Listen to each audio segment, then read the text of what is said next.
got to break through my own ego, which might sound like they're not going to like me, or what if they don't hear what I'm saying, or what if they get mad at me. If I never had that event and someone tells me I'm wrong, it wouldn't even affect me. Doing the podcast has been ego fracturing in ways I could not imagine. How? My first podcast, I had a co-host, and so it was playing off of each other. It is a challenge for me to stay in it with you and also think about where we're going to go next. Sure. And then when I get back to post, how do I create value for people? And where I get really critical about who I was being on the show has been really interesting for me to look at. I start regretting, like, man, why didn't I ask that one more question? Why did I hold back my power? Did I let them slide? Part of why I'm having you back on the show, you actually inspired me. The place of power you went to in the first episode with me, and just naming things, and it was declarative. There was a confidence in you. I was like, wow, I feel that way about stuff, but I wasn't coming off the same way. And so I felt in 2026, I really wanted to meet guests as the best version of me too, and inspire, and just have that back and forth. Is that landing at all? Yeah. I think personality-wise, it kind of speaks into how we're different. I'm not hypercritical. In the moment or right before, that's where I'm hypercritical. And then afterwards, I'm always pleasantly surprised with the result. I'm like, oh, that was pretty good. And I feel like you're maybe different. You go in with more confidence, and then in the replay of it, you're like, oh man, I should have done this. I don't know what that's about, but for me, generally the outcome, I'm like, oh, that wasn't bad. You did great. That's funny. That's funny. My mindset going in it, what gets me on the floor is like, how bad can it be? Like, I'm gonna go. My mantra when I get out is I'm gonna fuck it up with certainty. And then in real life, when I'm with people, like, we just do what we do, and then they go off and make a difference in the world. Yeah. But when it's on film, I look back at how I fucked it up with certainty, and I see where I fucked it up. But context-wise, I'm happy you're back. And it's important to tell people that you and I just came out of a 3-day training where instead of us being the trainers, really, we were in the receiver seat. We were students in a training. Not a sit and get type training, but we were having to practice new stuff for us. And so there's a lot of stuff that came up this weekend that we wanted to be real about edges for us. And we see it as edges for other people too. One of the exercises was when I meet someone in a conversation and I notice the emotional state that they're in. The challenge was to, within a minute, to name the emotional state essentially that we're recognizing. And it was one of the hardest parts for the people this weekend to do. Now, I'm curious for you, do you think they didn't know the emotional state, or do you think it was something else going on? It's their emotional state, but also to identify the lens in which the person was sharing from. So we were identifying the emotional state, but also the lens we felt like they were looking from. Like, what's their prism, what's their bias, or what are they looking through was what we were trying to name. It was the most difficult part. Why? I think there's probably conversational and societal conditionings. Can I actually say that? It requires courage to break through and to just lean into like let's get rid of the pleasantries. I don't know if I can say something like that. Like, habitually, as we are in conversation with each other, the niceties have to be gone to be like, hey, you seem disconnected right now, or hey, you seem like your mind's somewhere else, or whatever we felt like there. It sounds like you're in a victim conversation right now as you're replaying this. It's not an easy thing to do.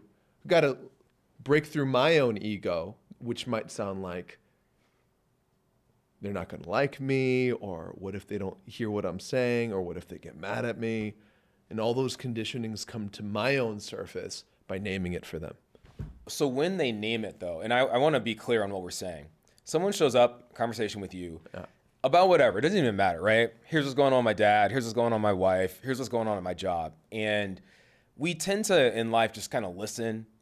Or we might ask clarifying questions about, like, and what did your boss do, right? What did your dad do? Or how did that make you feel?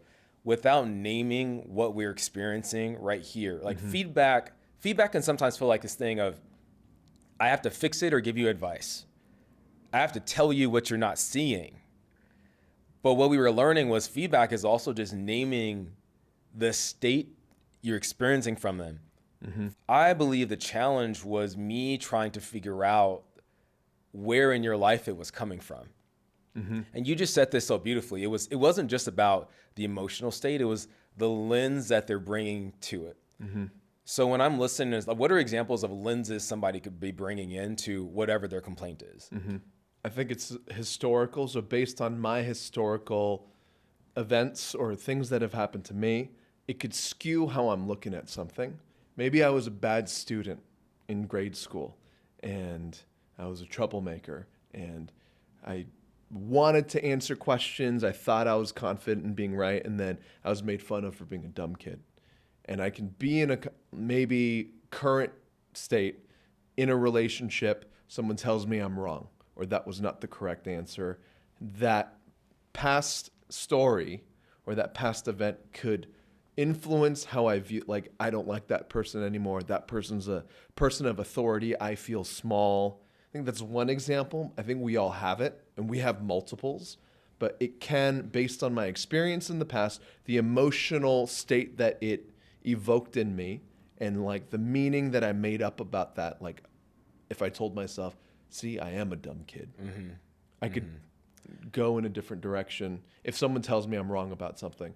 On the other side of that, if I never had that event and someone tells me I'm wrong, it wouldn't even affect me. Same event, different way of interpreting the event. Something that's real for me is like the relationship you have with the police.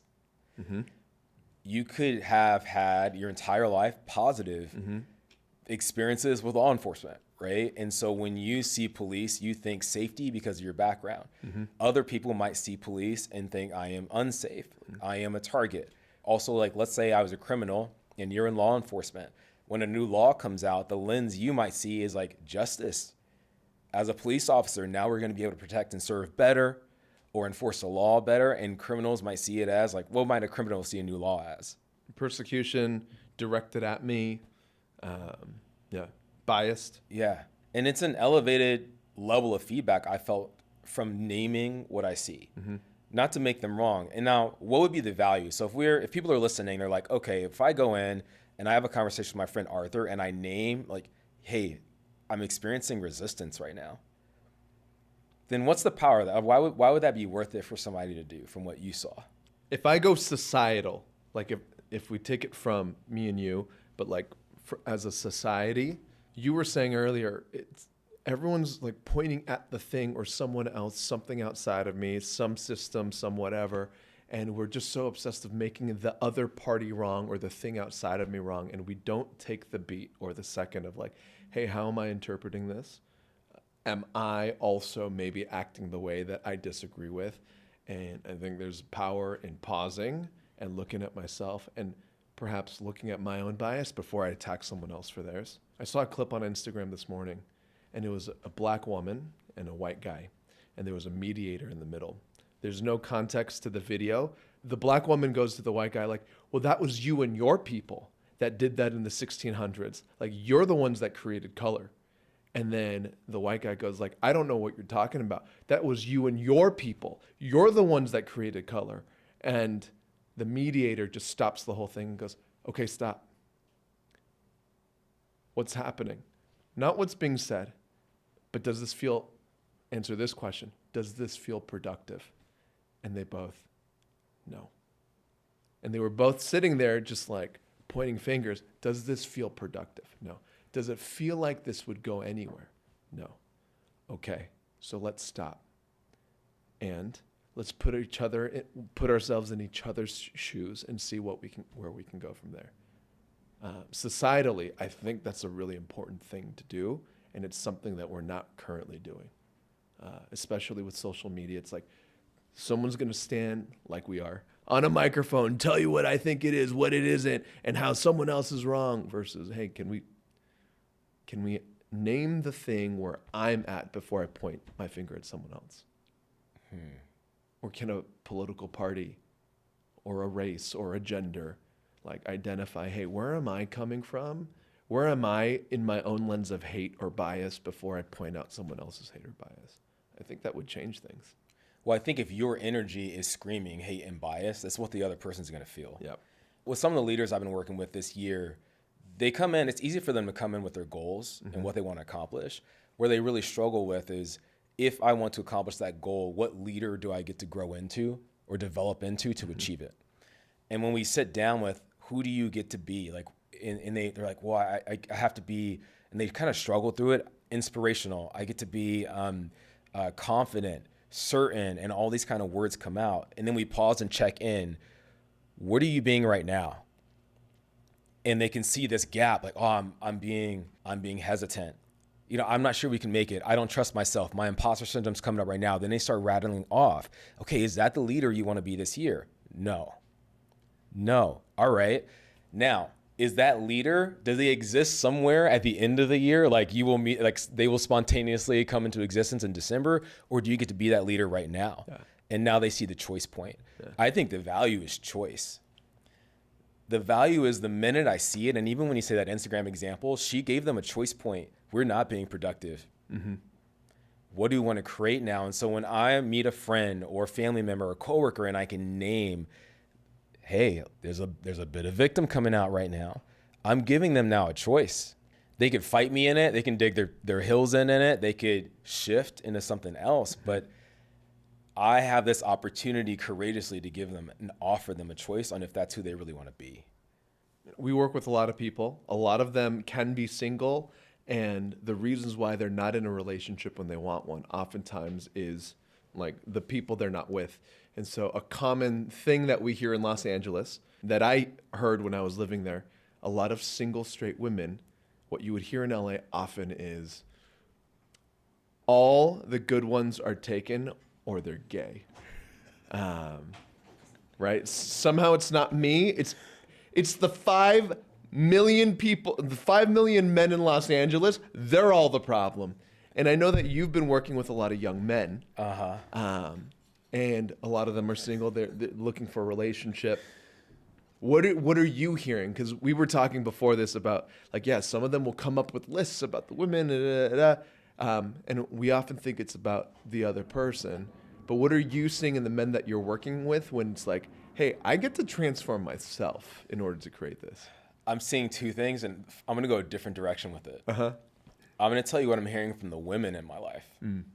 I have I don't even know if I want to go here on the show, but they all kind of know each other, and I don't think they all know they're coming to me and asking for me to be the, it's like be the what we want translator. There are a bunch of women who, some of them have done work, some of them think they're doing work. I can explain what I mean by that in a moment. What they say is like, we are getting really tired of cis white men.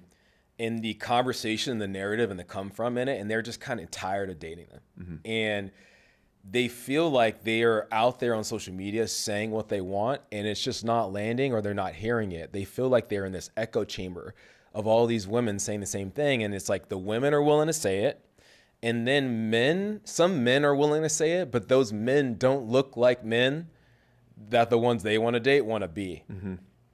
If a gay male says it, the reality is some men can't see past who is saying it to hear it. So they've been saying or asking me, will you be the like willing straight male translator of this message so that straight men hear it? Are you saying yes to that? I'm so hesitant because, all right, there's two things that come up for me. One is, I don't know if those guys want to hear it. Underlying the whole thing is this conversation of men are the problem, which I'm not fully aligned with. And then there's also this side conversation of mansplaining. Are you asking me to mansplain something? What's interesting, though, is if we're tying it back to like, hey, we were to name the emotional state and the lens in which someone was looking through in the first minute. So for these straight women that are coming to you talking about, we are so sick and tired of dating, or we're tired of cis white men. My immediate question would be, what is the lens you are looking from that for you, all cis white men, you're tired of? Yeah.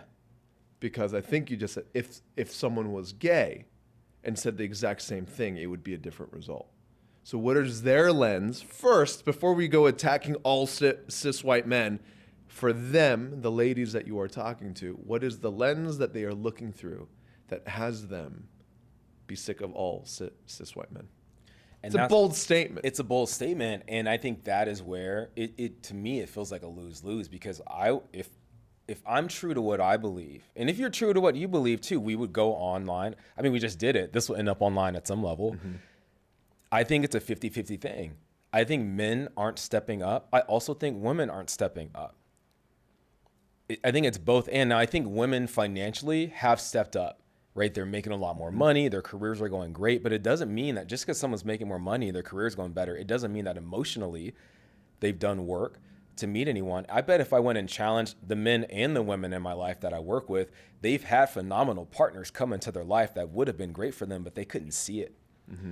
Or they chose not to see it, or they chose to focus on the 10% they weren't getting in the relationship versus the 90% they were receiving from that partner.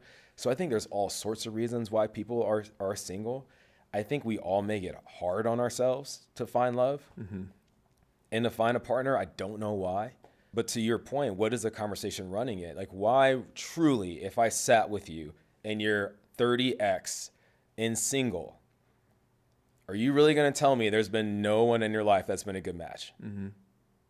You're also cutting yourself off. I think my guess is white men in America, it's the largest male population in racial gender subgroups for a straight woman to date, and you just cut yourself off from a majority of the men for whatever you believe about cis white males. And it would suck as a cis white male or a male in general for me to sit down and now I'm faced with all of this shit you're bringing to me that has nothing to do with me. Yeah. Now who's it on to prove your conversation wrong? Especially like confirmation bias. If I'm in whatever conversation I am in about white men, they're on trial. The person is now on trial. That every small thing that he does is going to confirm my belief systems and my biases about that man because he's white and he's straight. Like, or even you if already lost the. Even if it was less like, hey, white men or not, if it was like, hey, I think all men are cheaters. Yeah. Most people come from, I was cheated on before, so this new relationship, I'm going to control it in such a way that I don't get cheated on again. Mm-hmm. So now you're not allowed to have female friends, or you're not allowed to have male friends because I don't trust any man with another woman. Like, I don't even want you to have, we can take it as far as I don't want you to go have business meetings with another woman because I don't trust, and I'm trying to control and limit even the options for you to cheat on me. Mm-hmm. But in that person's reality, if all men are cheaters, if they are in a relationship with a man who is not a cheater, the reality that they are currently living is that they are. So even their emotional state, their actions, everything, I'm going to treat him like he's a cheater because all men are cheaters. Yeah. And all my reactions, all my choices, how I'm treating the relationship is I'm in a relationship with a cheater. I am hyper paranoid. I'm checking his text messages. I'm always questioning. I'm interrogating my partner. And likely what will happen?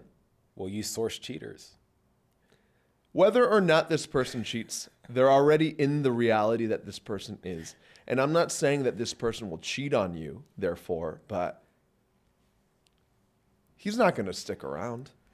And then he'll probably find someone new. And because of my confirmation bias of my belief system of all men are cheaters, see, he was probably cheating on me anyways. Right. So whether or not he's cheating doesn't matter. In your reality, you will create the reality. You might not know it, but see, he was probably cheating on me before we even broke up. And then you get to be right. You know, one of my favorite questions coming off this weekend that I think is so powerful to ask someone in a state like that is that true? Is that true? Not just is that true to you, but is that true with a capital T? Mm-hmm. Capital T-R-U-E. Yeah. Because if your mindset is all the cis white men, good ones, are taken, I just have to find one that's not. Or if you're... I know so many. Yeah. Yeah. Mm-hmm. And they're all good. They're good dudes. I know some too. Yeah. But if you're in that conversation, I'm not introducing any of them to you. 100%. I'm not introducing any of them to you. And so I do ask, like, is that true with a capital T? Like, is it true that all men are cheaters? I don't know this to be true with a capital T, Arthur, but here's what I choose to believe right now. Mm-hmm. that for people that want partnership or business partner or whatever, that the person willing to work with you on it or be with you is in your life right now at some level. Mm-hmm. You're just not seeing it. And the reason I know is because every guy I meet, I'll ask them, have you been friend zoned before? Arthur, have you been friend zoned? Have you ever had someone you're really into and you were just, they wanted to be your friend? Yeah, probably. I can't think of one now. I've just been in a relationship for so long. I'm like, yeah, I'm sure in my early 20s it probably did happen. Like I feel like all of us have these people around us that love us and see us for who we are, see us for who we are, see our masterpiece, are really willing to sit with us and like unconditionally love us. And we just can't see them. For some reason, our limiting beliefs just hold us back for happiness. And that's why going back, that's where I think the opportunity is so fun to name it. To name it for our friends because we want them to be happy. I'm going to go into a story Yeah. that we heard this weekend. Okay. From a friend of ours. We won't use names. He assumed and he relates to himself like he's like 1 out of 10. He considers him like a 6 or a 7. And he met this girl and he looked at her and goes, she's a 10. She's out of my league. This was 3 years ago. 3 years ago, I'm a 6 or a 7. She's a 10, out of my league. Doesn't even think about it because in his reality, it's not a possibility. There's no freaking way. Years pass. He sees her again. And then he sees her. She looks at him. He looks at her. And he tells himself, not a possibility, but I'm so distracted by this person. God has put her in front of me right now to give me a lesson. This is a lesson in focus, to stay focused and not distracted. Anyway, time goes on. She's giving him every signal. She's basically asking him out on dates, wanting to hang out and all this stuff. But his brain doesn't comprehend it. And finally, he has to ask his friend going, hey, is she asking me out on a date? Yes, bozo, she's asking you out on a date. And then he calls her to double check. And he calls the girl going, hey, I just need to make sure. Are we going on a date or are we just having a meal? Which one is it? And she had to spell it out for him. I am into you. I want to date you. And he was like, oh. And it took him 3 years to realize that, only because she had to tell him literally what this was. What was the point of me saying that? That there's someone around you who sees you for who you are right now. We can't, like, our conversations that run us are so strong that they single-handedly keep us from seeing what's right in front of us all the time. All the time. That there's opportunity and possibility around us all the time, but we refuse to see it. And that's why I think feedback is so important. And I think what we're really, like, when I bring it all down, we're giving people another way to get feedback. Just naming the state that someone's coming from right now so they can hear it. Because at the end of the day, that's not really what they want. No one's coming to you to get coaching to stay where they're at. It's like no one goes to the gym to stay fat. That's true. They're coming for something different. And so when I think about why we don't, it's like it has us all face our own relationship with trust, in our own relationship with honesty. And do I trust myself right now to really tell you because now I'm saying a declarative, Arthur, what I experienced from you is this. I could be wrong, but do I trust myself enough to be honest? And I think that what I'm feeling is true for me. What I feel in your space is true for me. And that is something I can own. If more people own that, like, I think we would get a lot farther. I think that he got lucky. Yeah. He got lucky she was still around. Yeah. That she didn't give up and move on. 100%. I think for me, most of the straight women that I know, that I'm in relationship with, different than the ones you're in relationship with, they're, for the most part, what I'm hearing and what I'm present to is they're tired. They're exhausted. They're exhausted of doing the emotional heavy lifting in relationships. They're working really hard. And, post Me Too, what I'm noticing is a lot of the straight women in my life are exhausted, and all they want is a man that they can rest their head in their chest and exhale and be held and feel safe. Yeah. Is what I'm noticing. And for her, he did get lucky because she could have easily been like, I'm tired of this. This isn't it. Like, I'm tired of doing the emotional heavy lifting. Nah, let me move on. Yeah. This isn't it. So now I think you're touching on the part of what these people are saying that I agree with. I agree with you too. It's the second part where what they're really saying is that, for so long, men were measured, and it's just to some extent still are measured by the dollar signs behind their name, right? Your ability to provide, your ability to keep me safe, your ability to keep me stable. For a female partner, for a partner who doesn't need that from you, now what do you bring to the table? Because they actually can provide for themselves. They can keep themselves stable. If that's how you defined yourself as a man, right? Or you allowed society to define you that way, and you meet someone who doesn't need that, now you're going to think they're out of my league. She doesn't need me. She's a 10 and I'm a 4. And you're missing what she actually is saying she needs. I think that for men, this should be really good news. If you can break up this conversation, you would realize that it has never been easier to be in a relationship with someone outside of your league. Yeah. For someone out of your league that you couldn't even fathom being with, because she just wants you to communicate. She wants you to set some time aside to hang out with her, to listen. These are all soft skills that you could fail every single business from now to infinity, and she will stay with you because of the intangibles that you brought. I'm reading currently a book by Scott Galloway. It's called Notes on Being a Man. And I'm not going to repeat the statistic word for word, but in every single generation before ours, men in traditional relationships, not 100%, but most significant majority of relationships, men dated down educationally. So the man always had a higher education than the woman, or equal or less, and always either made equal amount of money or less. And it's the first time where that's reversing. Based on the statistics, women aren't looking up. They're looking for love. They'll take it. Also, you're going to find this mind-boggling. In that book statistic, men 18 to 25 in America, 48% of them have never approached a person romantically in person. They've never asked someone out on a date. Half of the young men in this country have never asked someone out on a date. I get why. Why? That generation spent like a certain amount of their formative years locked inside of a house on Zoom. So much has gone online.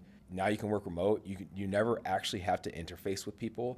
And then if the things that I'm into, like let's say I'm into video games, jujitsu, and football, how many women do I naturally run into if those are my interest sets?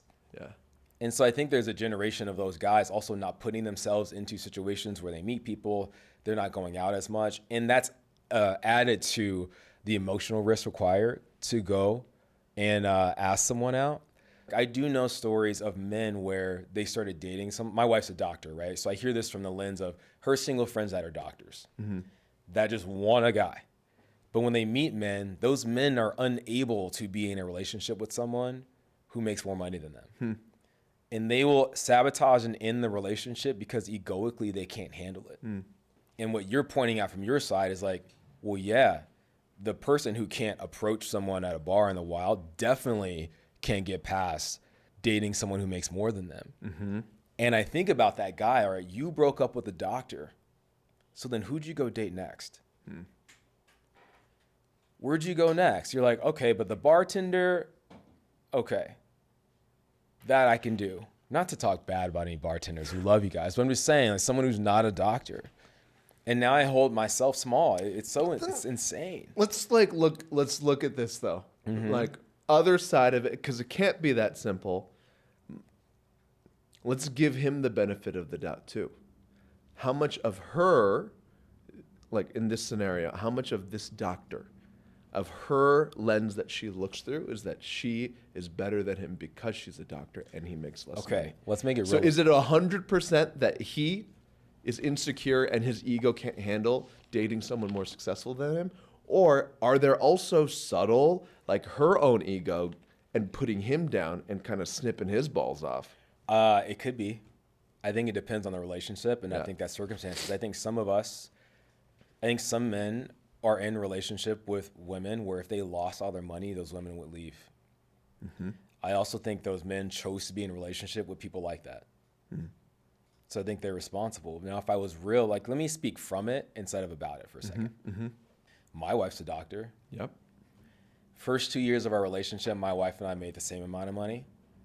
Because I've been building stuff in a building mode than an earning mode the last couple of years, my wife's been making like significantly more money than me. And I remember the day my wife came to me and she basically didn't want me to pay my half of the rent anymore. And it was a really challenging conversation for me to have with her. Let me ask you, as soon as when she first said that to you, can you remember take yourself back to that moment? What was going through your mind? What were the things you were telling yourself? I felt in that moment like I was failing. Like, if I'm in a position where my wife is paying for rent and I can't contribute, which wasn't true, but she was just saying, it doesn't make sense for you. If you're putting this much money into that business and there's enough cash coming in on my side to cover the rent, then why would you also be contributing to both? It didn't make any sense logically. What I felt was responsibility for all my past decisions such that I was at this choice point. It was also this, it was a trust thing. Like, do I trust her enough not to become resentful of that later or to throw that in my face? And that was a really tough moment for me. Even now, I went golfing with my dad last week. First time in a couple years.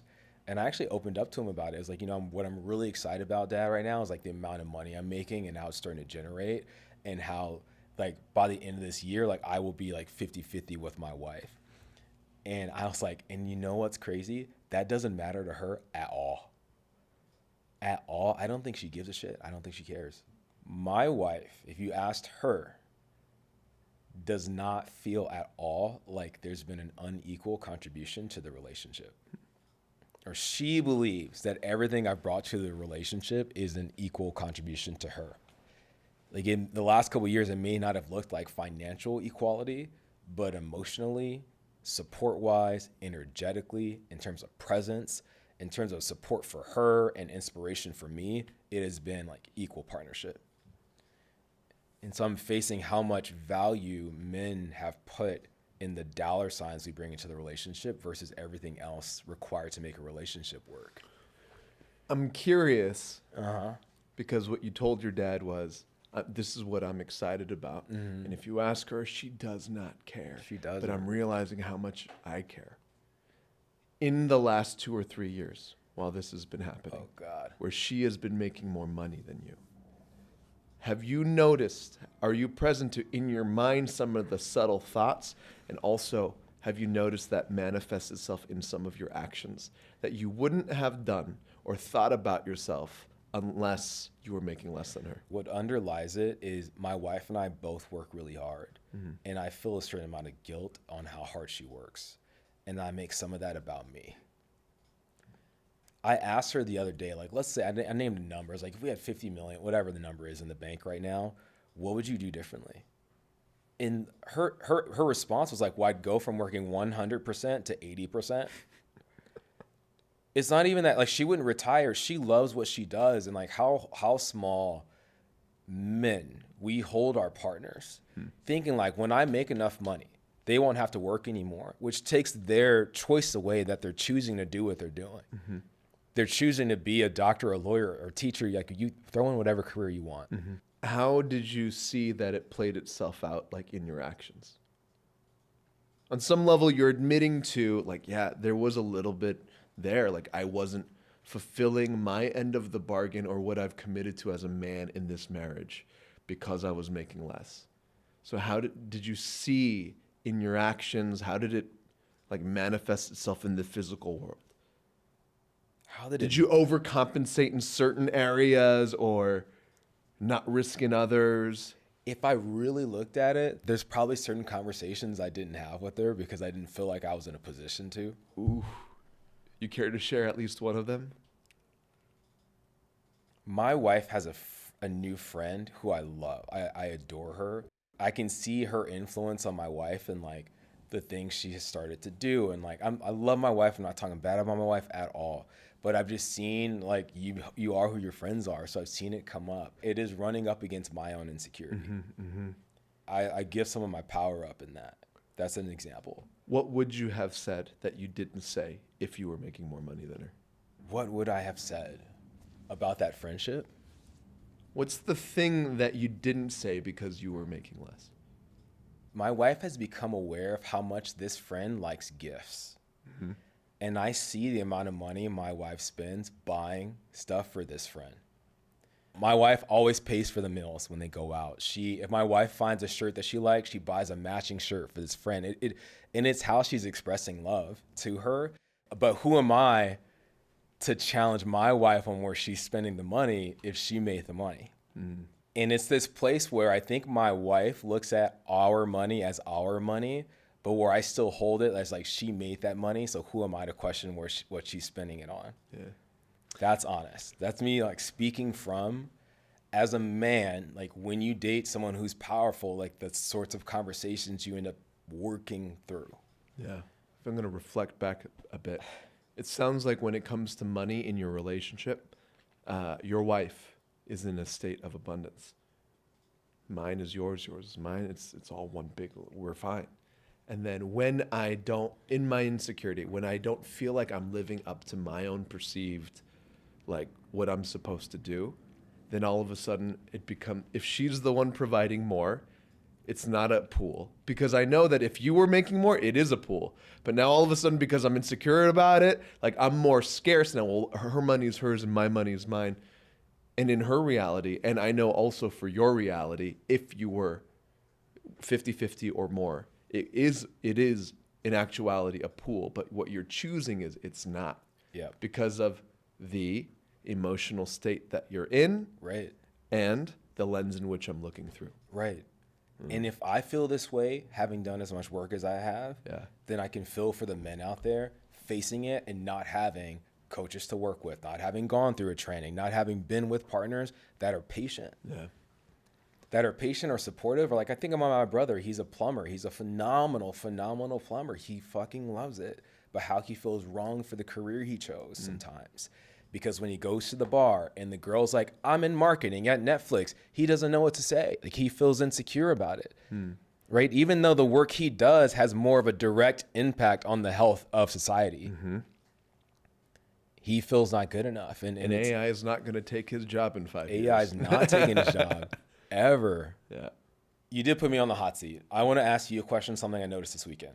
All right. When we get a lot of new skills, I mean, you just gave me some insight and it would be real easy for me to like shoulda, woulda, coulda myself and look back at, now that I've identified this conversation, how I could have handled past conversations. And for you this weekend, there's a lot of when you're running a team as a leader, as a leader or as a business owner, whatever, and then you get this insight, you can easily look back at like the past year or two. And if you knew what you knew now, you would have made different play calls. And so I'm curious how you right now are balancing in this new insight with like the guilt I can feel for what I missed in the past and what I see possible going forward. Yeah. So this weekend we were in a training. It felt like preseason almost. Like it was like, if it was sports, we're running through drills, we're running through plays, we're running through form, we were doing all this stuff. And what happened for me, for a lot of it, was, holy shit, I missed so much. Or holy shit, this last year, I wasn't running the play. I wasn't doing what I needed to do, or I lost my form here or there, or I let it drop. Probably how the Blue Jays feel right now. But there were moments of just like, oh my goodness, I didn't run this play, or I knew to do this and I didn't. There was a lot of shame. There was a lot of guilt because the nature of the work that I do in the position that I'm in is people's lives are impacted. I must be at my best because the result can be someone completely changing the course of their life or their family or what they're here to do in this one life that we have. What sort of supported me throughout the weekend, because I could have gone into that spiral, was, and you fucking did it anyways. The trainer this weekend is my mentor, has been doing this work for 40 years. How can I, like, there's no use in comparing my chapter 1 to her chapter 35. There just isn't. There's no use. And so there was a part of me, like, something that was allowed me to shift was, yeah, and you fucking took the risk anyway. And not that you didn't know what the hell you were doing, but that specific role, it wasn't written out. It hasn't really been done before. It's just been passed down. I just said yes. I didn't have someone trained me for this role. It's not a traditional thing. I just went in and I was like, I'm the guy. Put me in the game. Give me all the bullets. Like, I will stand in front of the bullets. I will do whatever it takes. And if I look at it from that emotional state and lens, fuck yeah. Keep that. Now, the learning that you got, now use that. And now we can go anywhere. Does that answer the question? I think it does. I think it does. And there's these moments where I could see you really going in on like, fuck, I missed that. Like, you're holding the severity of it. Like, there was a seriousness of, man, I really missed it for some people.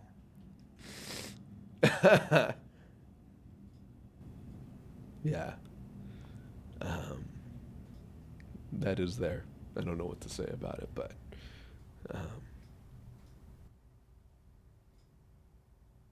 yeah, it's easy to feel regret around it. I can see names and faces right now. Like, I let them down. That if I just shifted this one thing in me or saw it from a different lens or was able to ask a question that they could see it from that lens, like, we could be in a completely different place right now. The work that you and I do, I'm only here because I feel like it can change the world. I really do. It feels like a naive dream, but it's like there is something that could change the course of the planet. And you've seen, like, people's lives are changed forever. And on some level, what I've chosen into and what you've chosen into is we will be the ambassadors of this and the holders of this, and we'll be the ones to, like, the next generation that might continue this work for others. And it does feel like I was not a good steward for a lot of the time in the last year. And what I get to really celebrate too is, if it wasn't me, no one would have done it. That I stepped up when no one else would. And that's a part of the work too. Yeah, I think it would be really easy to not get in the game at all. Yeah. And I mean, I'm hearing it with you. I also think about it like, if you're someone who's been divorced, then you go do some work later and you realize how you let them down as a husband or a wife. It'd be really easy to look back with guilt and to feel heartbroken, right? But also miss like the impact that you made. I think it's also important for you to know that it worked. Like, look at where we are. Look at the number of people that have changed their lives, and like every person that comes in that knows them in that community, that they all support each other. And I just, there is a humanity in you around it that I think people get to hear. I think it's really easy to point at leaders and make them wrong for where they went and not see the emotional risk they took in just going there in the first place. Yeah. So as leaders, as spouses, as husbands, as whatever, as kids. So thank you for being honest. I think you're right. I will agree with that statement. Sometimes we want to collect the evidence, the education, the reps before we even take the risk, and before you know it, we just don't take the risk. And a part of the work too is like, declare without evidence, dream, declare, deliver, and go for it anyways. Yeah. And definitely did that. Yeah. Ted Lasso, believe. Believe. Arthur, thank you for coming on again. Yeah. I appreciate you coming on, because I was like, today I want to get real with us, and I think we did that. I think we did. And if it made a difference for anybody or breadcrumb from someone to lead somewhere, then I think it was worth it for us to go there. Yeah. Thanks for having me. Yeah. I love you. I love talking to you. I love people. And so, yeah, thanks for having me back. Thanks, man. Thank you all for tuning in. That's another episode of Grow Snacks. If you like this content, like, subscribe, share it with someone that needs to hear it. And until we see you next time, what are you willing to risk?